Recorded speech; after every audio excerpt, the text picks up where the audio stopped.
यकीन लेकिन मानिए, अगर लड़ाई खुदा ना खास्ता फिर होती है तो पहली टारगेट हमारी होगी आसिम मुनीर। जिस भी बंकर में घुसा है, 5 के 5 बंकर हमको उड़ाने पड़े, हम उड़ा देंगे। क्योंकि वो मुज़ाकरात की बात अब नहीं करते। आजकल पाकिस्तान की इस वक्त जो हालत है, इस वक्त जो सिचुएशन बनी हुई है, नहीं नहीं, नाम भी लेते हैं, उनकी बात भी करते हैं। अच्छा, ये बिल्कुल ठीक फैसला। अफगानिस्तान के साथ भी टेंशन है, भारत के साथ तो खैर है ही।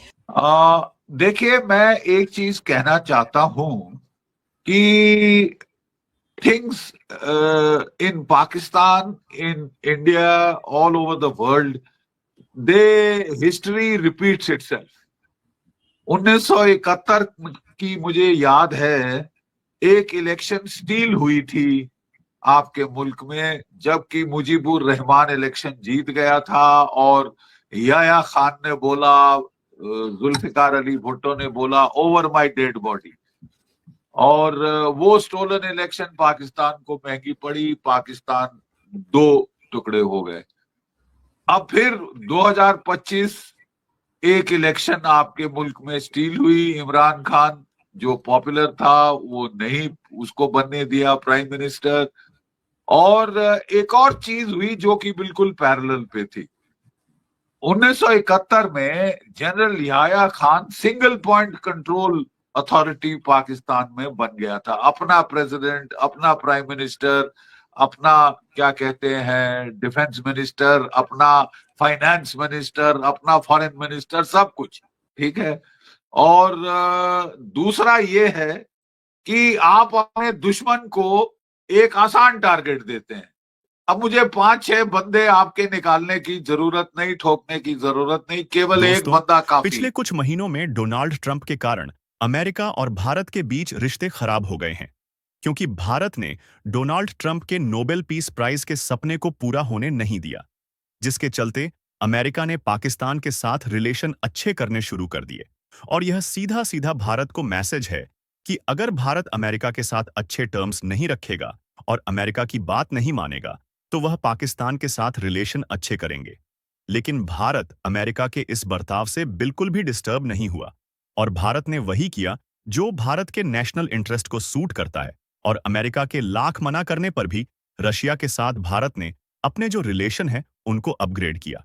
और इसी बीच रशियन प्रेसिडेंट व्लादिमीर पुतिन की भारत की विजिट भी हुई और यह एक मैसेज था अमेरिका को भी कि अमेरिका चाहे जितना भी प्रेशर बनाए भारत के ऊपर, भारत कतई प्रेशर में आने वाला नहीं है। और इसी वजह से अमेरिका चिढ़कर पाकिस्तान के साथ अपने रिलेशन अच्छे करने लगा और पाकिस्तानी इस गलत फहमी में आ गए कि अब क्योंकि अमेरिका उनके साथ है इसीलिए उन्हें भारत से डरने की जरूरत नहीं है। लेकिन भारत ने भी साफ कर दिया है कि अगर इस बार लड़ाई होती है तो अमेरिका क्या उन्हें कोई भी नहीं बचा पाएगा। और भारत के पास इतनी आधुनिक मिसाइल है कि इस बार सीधे वहां के जो आर्मी चीफ है उनको निशाना बनाया जाएगा और वह किसी भी बंकर में बैठे हो वह सारे बंकर नेस्तनाबूद कर दिए जाएंगे। दोस्तों, आइए इसी टॉपिक पर आगे इस वीडियो को देखते हैं। चैनल पर आप नए हैं तो चैनल को सब्सक्राइब करें और वीडियो को लाइक करना न भूलें। वो कहाँ है वो हम ढूंढ निकालेंगे और जरूर जिस भी न्यूक्लियर बंकर में वो घुसे हो। और बाय द वे, पहला ऑर्डर जो चीफ ऑफ डिफेंस स्टाफ बनने के बाद आसिम मुनीर ने दिया है वो ये है कि साहब 6 न्यूक्लियर कमांड पोस्ट बनाए जाएं, 5 न्यूक्लियर अंडरग्राउंड बंकर जिसमें ये बड़े बड़े सीनियर अफसरान, उनकी फैमिलीज, स्टाफ सब घुस सके। साहब भारत के ने भी अब हम अग्नि 5 मिसाइल हमने परफेक्ट कर लिए हैं और 5000 केजी का वॉरहेड लेके ये मिसाइल जो है कन्वेंशनल वॉरहेड लेके ये मिसाइल बंकर, अंडरग्राउंड बंकर को निस्तनाभूत कर सकता है।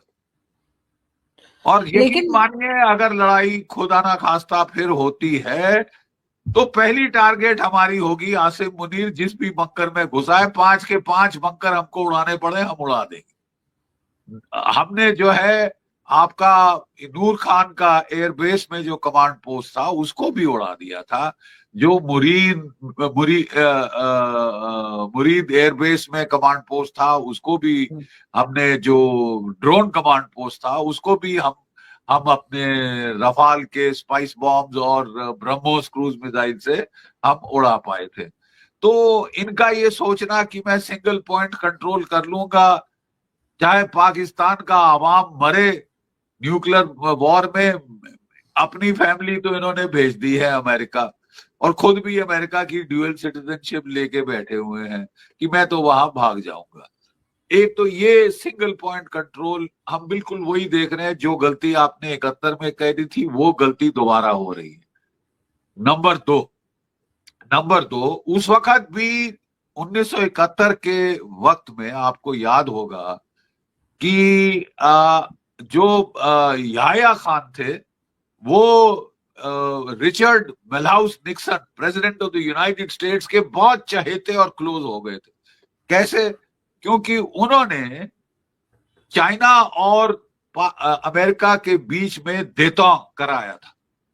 वो जो हेनरी किसिंजर आए थे, फिर पेट खराब हुआ, फिर वो बीजिंग गए वहां से, तो मतलब बड़े चहेते वो भी बने हुए थे, जैसे कि अब ये चहेते बन रहे हैं डोनाल्ड ट्रंप के।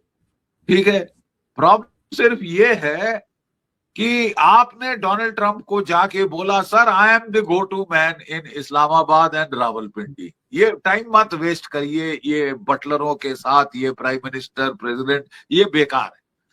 मैं हूं इन चार्ज, मैं हूं सिंगल पॉइंट कंट्रोल, मेरे से बात करिए। तो उसने कहा, आजा बेटा यहां बैठ जा, तू ईरान के खिलाफ लड़ाई हुई तो हमारी मदद करेगा, करूंगा।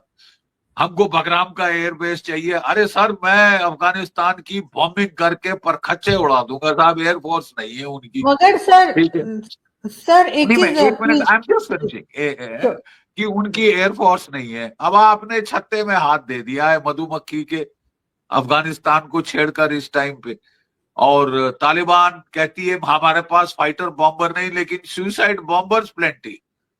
ठीक है साहब, फिर आपने अमेरिका डोनाल्ड ट्रंप को बोला कि साहब मैं जो है ये इंटरनेशनल सिक्योरिटी फोर्स, ये जो है सॉरी इंटरनेशनल सिक्योरिटी फोर्स में 30,000 बंदे आपको मैं दूंगा। और अगर उसने बोला हाँ जी आप दीजिए आप 30,000 बंदे, और 20,000 दीजिए हाउस ऑफ सऊदी अरेबिया की प्रोटेक्शन के लिए।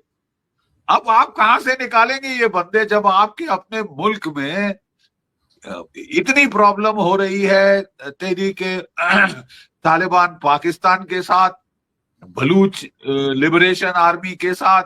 आए दिन इस साल कोई 3,000 से ज्यादा आपकी फौज के अफराज शहीद कर दिए हैं उन्होंने 11 महीनों में। अभी ये साल पूरा नहीं हुआ। ठीक है, तो आप निकालेंगे कहां से? कौन सा कोर निकाल के भेजेंगे? नंबर एक।